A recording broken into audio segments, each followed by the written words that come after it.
هاد الشخص اللي كتشوف قدامك هو اذكى واخطر جزائري داز في التاريخ فرنسا، وداكشي اللي دار هاد الشخص راه مستحيل يدخل العقل. تخيل معايا كيفاش قدر يهرب من وسط الحبس بهليكوبتر بطريقه هوليوديه ما فهمت فيها الشرطه الفرنسيه حتى لعبه. اليوم الخوت الا ما كنتيش موالف كتفرج في السيريات والافلام ديال البراكاج والهروب، فبلا ما تفرج في هذا الفيديو، لحقاش غتقول لي بلي هادشي اللي دار هاد خونا راه مستحيل ولا غيطلق علينا وكتكذب، لان هاد الجزائري الخوت قدر يهرب من الحبس 2 المرات ودار عرام لي براكاج وخدا الملايين الاورو وحمق الشرطه الفرنسيه والانتربول.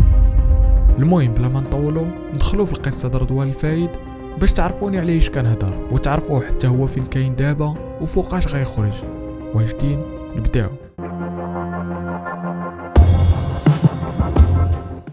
تزاد البطل القصه ديالنا رضوان الفايد في الجزائر عام 1972 وهو صغير. باه غيهز عائلته اللي فيها هو و8 خوتو وامه وغيهاجر لفرنسا. المهم عاشوا في فرنسا مده، وملي كبر رضوان واحد شويه غتجيه اول صدمه في حياته، وهي ان باه غيسمح فيهم كاملين وغيرجع بحالو للجزائر. صافي قالك ما بقيتش حامل فرنسا وما حامل ستريس ديالها، فسمح في كل شيء وهرب بحالو للجزائر. هرب وخلى موراه رضوان و8 خوتو وامه في الغربه بوحديتهم، ما كاينش اللي يعاونهم. المهم غيزيد يكبر شويه رضوان، ومن بعدها غيتعرض للصدمه الثانيه، وهي ان امو غتصاب بمرض السرطان وما غدوش بزاف وغتموت. رضوان في هاد الوقيته اللي ماتت امو كان كيقرا في الليسي، ولكن بكثره المشاكل والوفاه الام ديالو ما بقاش قادر يركز في القرايه وسقط، بالرغم من انه كان شخص ذكي بزاف وقراي. المهم هنا رضوان غيخرج من المدرسه في مره وغيتوجه لواحد العالم اخر، وهذا العالم هو اللي غيقلب ليه حياته كامله، وهو عالم عصابات شوارع فرنسا. رضوان ملي غيخرج للشارع غيتعاشر مع ناس ما تماش، ناس عندهم السلاح هو اللي تيهضر ماشي الفم، وغيبقى معاشر مع هاد الناس حتى غيلقى راسو حتى هو كون عصابه. كما كتسمع رضوان غيكون عصابه والعمر ديالو يلا 20 عام. وملي كنقول عصابه راه كنعني عصابه ديال بصح فيها ناس مسلحين وكيخطوا البراكاجات وعمليات سرقه حقيقيه. ورضوان كان بلي ومأثر بزاف بافلام السرقه والسطو، لدرجه ان كاع البراكاجات اللي غيدير كاملين مانسبيريهم وجايبهم افلام بكاع التفاصيل ديالهم. هانتوما غتتبعوا وغتشوفوا.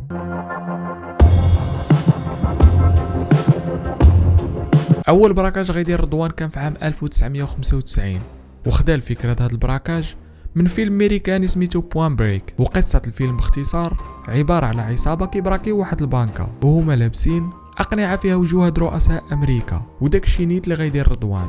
فوجد العصابه ديالو وداروا براكاج على واحد البنكه كاينه في باريس، وفعلا البراكاج نجح وقدروا ياخذوا من ديك البنكه اكثر من 140 الف يورو. المهم كما قلنا البراكاج نجح وكانت غدا الامور هي هذيك، حتى جاء عام 1996 اي مورا عام بالضبط على البراكاج. وهنا غيتشد واحد من اعضاء عصابه رضوان، ومورا واحد شويه تحقيق والتعذيب من البوليس غيعترف هذا الشخص بكل شيء، غيعترف بالعصابه واعضائها واحد واحد والبلايص اللي هما فيها وكيفاش كانوا كيخطوا.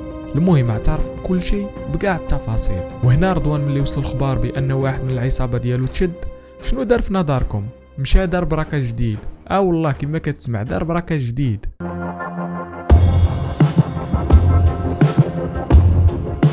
البراكاج الثاني حتى هو استوحاه من فيلم امريكاني سميتو هيت. والقصه الفيلم باختصار هي ان عصابه غيديروا سطو على ديك الفارغونيت اللي كتهز الفلوس من دار سك العمله وكتفرقها على البنوك.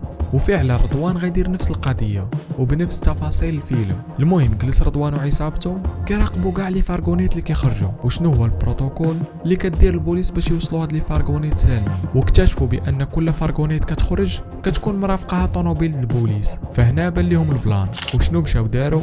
مشاو سرقوا طوموبيل البوليس وبقاو تابعين ديك الفارغونيت وهي غاده حتى خرجوا من المدينه. وهنا باش يوقفوا ديك الفارغونيت داروا قصيده وهميه كانوا هما متفقين عليها بنفس طريقه فيلم هيت تماما. المهم وقفت ديك الفارغونيت وهنا نزل رضوان وصحابه ملتمين وهازين اسلحه، وفعلا قدروا يديو كاع ديك الفلوس اللي كانت في ديك الفارغونيت واللي تقدرات ب3 مليون يورو. وهنا الفلوس ولات عند عصابات رضوان والعمليه نجحات، ولكن ما نجحتش بشكل مثالي بحال فيلم هيت، بحيث ان رضوان ملي كان كينقل ديك الفلوس من الفارغونيت تيرا فيه واحد البوليسي وقاسو في كتفو. وهنا بطبيعه الحال سال بزاف ديال الدم من رضوان، وهذا الدم فجات الشرطه العلميه هزاتو ودارتو تحاليل ADN. وهنا البوليس غيعرفوا بان رضوان اللي جبت سميتو داك الشخص اللي شدوه في البراكاج الاول د البنكه هو العقل المدبر د البراكاج الاول، وهو نيت العقل المدبر د هذا البراكاج. المهم هنا غتنتشر القصه د رضوان الفايد في فرنسا كامله، وهنا غتطلق عليه الصحافه الفرنسيه لقب الدماغ، لحقاش فريمون كان دماغ. المهم مورا البراكاج بعامين وبالضبط في عام 1998 كان رضوان راكب في التران، وكما عارفين طبيعي في فرنسا اللي فيها بزاف د المهاجرين مرة كيطلعوا البوليس للتران وكيبداو يتشيكيو الهويات د الركاب. هم اللي وصلوا عند رضوان وطلبوا منه الهويه ديالو، اكتشفوا بان كاع الوراق اللي عنده مزورين وماشي حقيقيين. وهنا مباشره شدوا رضوان وداوه للسونتر د البوليس اللي كاين في المطار واللي كاين في البروميير ايطاج. وهنا فجاه وعلى ارتفاع 3 متر فلت منهم رضوان ونقز وبقى طايح في الارض شويه محيت تفرع في يده، وهو طايح عاوتاني جاو عنده البوليس وشدوه. رضوان هو غادي معاهم شاف بلي البوليس اللي جنبو معلق فردي، فمباشره نقز على داك الفردي وخداه البوليسي وحطوله في راسو وقال لهم الا تحرك شي واحد غنخوي فيه هاد الفردي. وبقى كيهددهم وهو مبعد حتى بعد مسافه وطلق داك البوليسي وهرب. وفعلا قدر رضوان يهرب من البوليس ويبعد بزاف على البلاصه فين تشد. وهنا ولاو البوليس د فرنسا محطوطين في موقف خايب، كيفاش قدر رضوان يهرب منكم 2 المرات في نفس النهار؟ وكما قلت لكم في الاول فرضوان كان واحد الشخص اللي ذكي بزاف، داكشي علاش ملي شاف راسو تكشف وكيقلبوا عليه هرب من فرنسا كامله وجابها في سويسرا. ولكن للاسف كما عارفين كاينه واحد الحاجه سميتها الانتربول او الشرطه الدوليه، فداكشي علاش مع شويه تنسيق ما بين البوليس د فرنسا وسويسرا قدروا البوليس د سويسرا انهم يشدوا رضوان. شدوه وهو داخل لواحد لوطيل بوراق وكارطكيشي مزورين. المهم تشد رضوان وتصيفط لفرنسا، وتماك تمت المحاكمه ديالو وتحكم عليه ب 18 عام د السجن. رضوان غيدوز من ديك 18 عام يلا 10 سنين د الحبس وغيخرج. وهادشي لحقاش رضوان قدر انه يقنع كلشي بانه ندم على داكشي اللي دار وانه تغير وعفى الله عما سالف. داكشي علاش مورا غير 10 سنين رضوان خرج من الحبس بحسن سيره وسلوك. ورضوان ملي خرج حاول يثبت لكاع الناس بانه تغير ولا انسان اخر، وهنا بدا كيكتب كتوبه كيعاود فيهم كاع لي براكاج اللي كان كيدير. وفعلا الكتوبه ديالو تشهروا والناس عجبهم داكشي اللي كان كيدير لدرجه انه ولا كيطلع في بزاف د اللقاءات التلفزيونيه. ورضوان كان ذكي وكان كيخلي كاع الناس سواء الناس اللي كيديروا معاه اللقاء اولا الناس اللي كيتفرجوا فيه في التلفازه كان كيخليهم كاملين متاكدين بلي هذا الشخص المؤدب والمثقف تاب، لدرجه انه في واحد اللقاء قال لهم بلي الشيطان اللي كان في وسطي مات. ولكن كما قلت لكم هادشي كامل اللي كان كيدير رضوان ما هو الا تمثيليه وخدعه. لحقاش في نفس العام اللي خرج فيه رضوان غيدير محاوله سطو ثالثه، ولكن هاد المره عمليه السطو كانت فاشله لحقاش قدروا يشدوه دغيا. وهنا كلشي تصدم كيفاش رضوان اللي كان كلشي كيظن بانه تبدل هو نيت اللي دار هاد السطو. المهم شدوه مره اخرى وتحكم عليه، ولكن هاد المره الحكم كان قاسي بزاف، بتحكم عليه بالسجن لمده 25 عام. وهادشي لحقاش في محاوله السطو الاخرى رضوان او واحد من عصابته قتل بوليسيه فرنسيه، يعني القضيه ولات حامضه ولات فيها القتيله ما بقاتش غير السرقه. داكشي علاش عطاو 25 عام كامله. المهم رضوان دخل الحبس وبقى مده طويله هو كيفكر، ولقى بان الحل الوحيد هاد المره باش يقدر يخرج هو انه يهرب. فالهروب كان هو الحل الوحيد لحقاش واخا يدير هاد المره اللي دار ما غيتيقوش وما غيخفوليش الحكم بالمره. المهم بقى رضوان في الحبس وكانوا مشدين عليه الحراسه، ولكن هو كان كيتعامل معاهم كما كيقولوا جنتلمان ومؤدب بزاف. المهم بقات القضيه هكاك حتى وصلنا لنهار 29 ماي من عام 2013، وفي هذا النهار بالضبط سمحوا رضوان انه يجيوه زوار. واول واحد غيجي يزور رضوان في الحبس كان هو اخوه الكبير رشيدي، ولكن هاد الزياره ما كانت زياره عاديه بالمره لحقاش رشيدي ملي جا يشوف خوه رضوان في الحبس ما دخلوش معاه الماكله ولا الكارو، لا دخلوا معاه حوايج اخرين، وهاد الحوايج هما اسلحه ومتفجرات. والله دخل مع اسلحه ومتفجرات للحبس، وما تسولنيش انا كيفاش داروا ليها لحقاش الشرطه الفرنسيه براسهم باقيين حتى لدابا والله ما عارفين كيفاش دار ليها. المهم رشيدي عطى لخوه الصخره اللي جاب ليه وخرج بحاله، ولكن رضوان فاش جاو داينوا للشومبر ديالو جبد فردي وحطوا لواحد البوليسيه في راسها وقال لهم بالحرف اللي قرب غيموت فكروا في عائلاتكم واش تستاهلوا تخليهم على قبال 1500 يورو كتشدوها في الشهر.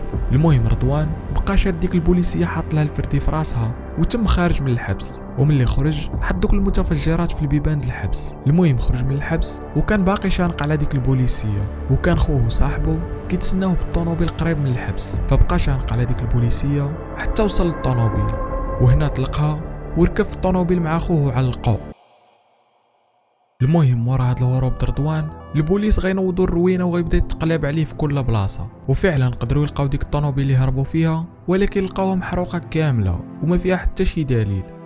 ومورا ما دازت مده قصيره رضوان يقرر انه يخوي فرنسا، داكشي علاش غيمشي عند واحد خونا باش يعطيه باسبور مزور. ولكن رضوان هنا تقولب، لحقاش داك خونا اللي كان من المفروض انه يقاد باسبور مزور كان خدام مع البوليس، وفعلا تصيد رضوان وقدروا البوليس يشدوه مره اخرى، ولكن هاد المره غيتحكم عليه بالسجن لمده 43 عام، وغيقرروا انهم يحطوه في واحد السجن كيتعتبر اكثر سجن امانا في فرنسا. المهم رضوان دوز 5 سنين في هاد الحبس، وكما العاده كان كيبين لكل شيء بانه محترم ومؤدب، ولكن البوليس في هاد الحبس والو ما بغاوش يتقلبوا مره اخرى، وكانوا مشدين عليه الحراسه لواحد درجه كبيره. ونهار 1 يوليو من عام 2018 غيقرر رشيدي انه يزور خوه مره اخرى، ولكن هاد المره كاع ما غيزورو من الباب الرئيسيه، وانما غيزورو من السطح وعن طريق هليكوبتر. كيفاش هليكوبتر؟ كما كتسمع هليكوبتر. فجاب رشيدي هليكوبتر فيها 2 القناصين وهدد الحراس وقال لهم الا مشيتو درتو شي حاجه ماشي هي هذيك غنرميو عليكم قنابل من هنا وغنطردقوا الحبس بالمساجين ديالو بكل شيء اللي فيه. فهنا البوليس والحراس ما عرفوش شنو غيديروا واستسلموا الامر الواقع، فنزل رضوان بالهليكوبتر وخداه في وسط الحبس وحطوه في الهليكوبتر وهربوا من الحبس في مشهد هوليودي رهيب، لدرجه ان المساجين اللي تماك بداو كيصفقوا لداكشي اللي دار رضوان.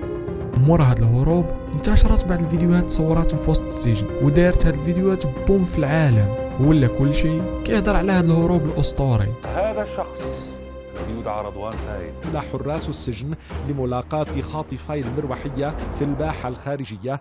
المهم مورا ما دازت ايامات على الهروب واحد الصياد غيلقى واحد الحوايج كيلبسوهم المساجين مليوحين في الغابه، وهنا مباشره داك الصياد صونا البوليس وقالها لهم. وفاش وصلوا البوليس للغابه لقاو فعلا لبسات حباس تماك، وفاش قلبوا مزيان لقاو اسلحه مدفونين تماك، وفاش قلبوا اكثر لقاو بصمات على هاد الاسلحه، وهاد البصمات كانت ديال رضوان. وهنا عرفوا البوليس بانه غيكون غير قريب ومازال ما بعدش بزاف.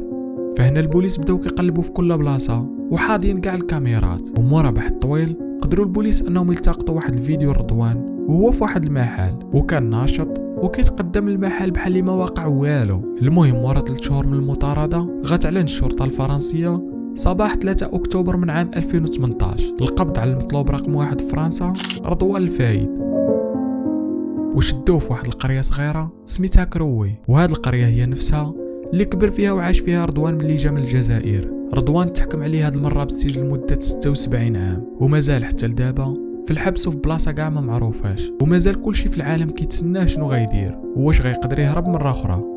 وحاليا هو قريب يخرج هاد كتابو جديد اللي كيعاود فيه كاع البلانات اللي دار وبالتصاور، ويمكن هاد الكتاب يكون هو التمهيد لشي حاجه جايه من عنده، شكون عارف. كلشي ممكن مع رضوان الفايد.